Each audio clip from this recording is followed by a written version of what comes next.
Shut up and sit down. Hi guys, I'm Dodge, this is Bigmeks Workshop and Paint Studio, and welcome to part 4 of the Beginners series. So far we've gone through our index on what's coming up in the series. We've learned how to strip models down back to the bare basics so you don't have to spend so much money on models that you're not happy with, and then we've learned how to clean up those models, fill in those gaps, pin them so they stay a bit stronger. So the next logical step would be to start working on our primers. So what we're covering in this video is primers, and through this video we're going to show you a bunch of aerosols and some other primers that we use, and as it's our channel you're going to get our preference, but each person's got their own preference. Thank you to Moly Monsters Studio for lending us these aerosol cans, as we don't tend to use the aerosol cans very often, but that's where we got them from. Big thanks to you guys. And right, let's go in the other room and muck about with some primer. Okay guys, so first things first, you're going to want to have something that you can stick your models to. What I chose to do was just cut up a large thick cardboard box into 4 sections, because we've got 4 primers that are aerosols and we're going to use those, so just hacked those up into 4 sections. You can use bits of timber or anything else that you want really, as long as it's sturdy. You're also going to want to tack these down or glue them down in some fashion, because the aerosol will push the models backwards. There is some force in that can as it's pressurized, and you don't want your models being half primed and then falling off the support base that you've put it on. So I basically use a bit of green stuff or a bit of plasticine. As you can see, I can hold that model there by its head and the bottom won't fall off, so that seems pretty sturdy to me. And before we really get into this, why do we prime? As I've just remembered, this is completely for beginners. Why are we priming? It's not for the colour. We don't prime models for the colour, although you can pick the prime colour to help with the paint job. We use primer to give the rest of the acrylic paint something to grip onto, because it will not grip onto the metals and the plastics very well on its own. So we use primer paint to give it a nice coat, and the other paint that you put over the top of that will sit on that much nicer. It also protects the model, it stops the paint chipping off and coming off as easy. Now when you're using your aerosols, make sure you do read your instructions thoroughly. Each of these has a different time to shake it for before it's ready, and if you're unsure, don't time it up right, just overshake the paint. You can't go wrong shaking it up more than it needs to be shook. Now this paint here that I'm holding is the worst one out of this collection. This is the sort of cheap paint you get from a Home Depot or B&Q or something like that. Avoid using this. I will show you why in a bit. I know both of these brands, Army Painter and Citadel, but the Humbrol one is new to us, although I do find that I kind of like this one. I was almost tempted to steal it from Moly Monsters Studio and not send it back, but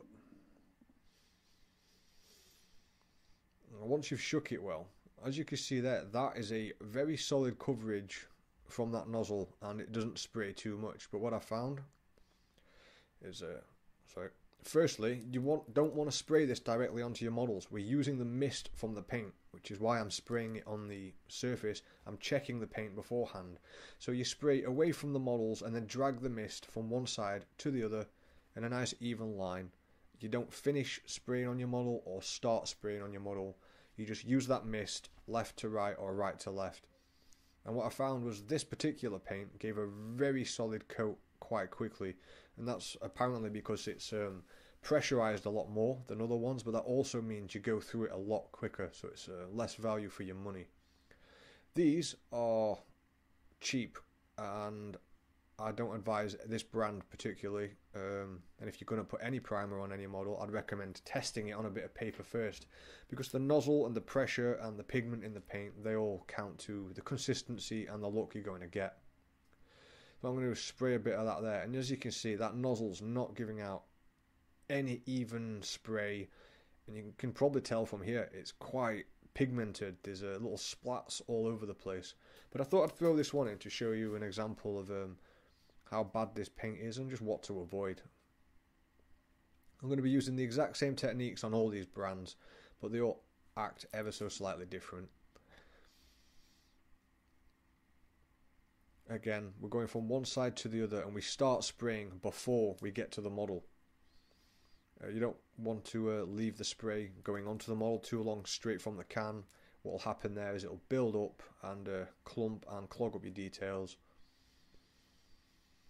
As you can tell here, that is spraying a lot out, but the pigment is so thick that it's completely drowning that board that they stuck to, and it's completely drowning my hand as well, which you'd probably think would be good for black paint, but in this situation we're getting more on the board than we are on the model, whereas the Humbrol one, there was a touch of silver on the board and the models were painted very nicely. So I'm hoping these little tips will help you be able to find primers if you're looking for cheaper ones. Just look at the state of the way that sprays, and I'll show you some of the other problems you get. Look at the size of these speckles that have come out of the can or off the end of the can. So if you have a can in your garage that you want to use, test it on some bits of paper, and if you get something like this, don't use it for priming your models. Now the Army Painter, I do like Army Painter washers and stuff like that. Now that nozzle is very similar to the Humbrol one. You can see where the paint there is thicker on each end where I've stopped and sprayed, although I found this didn't cover quite as well as the Humbrol one. It just takes a couple more coats and it's not completely drowning the models, which is something good to note. It means you can go back and do another coat. When you've got a model like a Gene Stealer as well, you can always flip that one upside down later on as it's drying, just to make sure you get the underneaths. I didn't do that in this video because this is all about the primer. We're not really focused on the model itself. These will probably be getting stripped off and repainted at some point. So you will see a lot of Gene Stealers in this series because we've got about 2,000 points worth of Army that's not finished, so we're just using them as examples. And you can see how fine the pigment is in the Citadel. This is the Citadel white, and yeah, that gives a lovely coverage. The pressure in the nozzle's completely right for these. But you know, they've spent a lot of time on these cans. They've been selling spray cans for years. And obviously this one comes in a variety of colours, so don't have any prior knowledge of spray cans, or this video really didn't let you know what was what. Just get the stuff from Games Workshop, keep it at a 45-degree angle and a decent distance away, and use the mist. But that's not the only way we can use prime. This is what me and Andy use. This is Vallejo Black Polyurethane Primer, and we love this stuff. It can be applied with a brush very easily, and quite thick, I might add. Some very strong bonding primer. As what it'll do as it dries is it shrinks, and it really grips to the model. So even if you put it on thick, you will end up with a very smooth coat. It's very hard to get it to lump up too much, so I find it's a good one for beginners as well. If you make mistakes, put something on too thick, it's not really going to show up and you won't get much in the way of pooling. And of course, because it's a Vallejo paint, it's designed also to go through the airbrush. If you don't have an airbrush, that's not a problem at all. You can apply this with a brush, or if you fancy, you could just buy yourself a very cheap airbrush just for the sake of priming, because you can get a very nice coat with it. And obviously using an airbrush enables you to do what the nozzle doesn't, and you can control how much paint comes out at what speed and what thickness. So me and Andy, we love our airbrushes in the studio, and as you can see, it's a bit speckly there because I haven't mixed the paint up too well there, but it's not really a drama as it's just a prime. And obviously you can see that gives a very nice coverage, and I can keep in control of that. So here are the Games Workshop painted Gene Stealers, and that's a pretty decent coat. Like I said, I wasn't going to get the underneath of those because there's no need. I was basically showing the techniques for the priming, but they do get a nice even coat over the tops of those. You can obviously use the blacks or the other colours. I believe they have a lot of colours now, so you can use your prime as your base coat as well, but that's not the primary purpose of a primer. And the Army Painter stuff came out pretty well. These models already had paint on them, by the way, before I started painting them, as they're from an old collection. But yeah, I'd recommend the Army Painter one or the Citadel one. To be honest, I recommend most of these, although the Humble one does seem a little pricey, although it gives great coverage.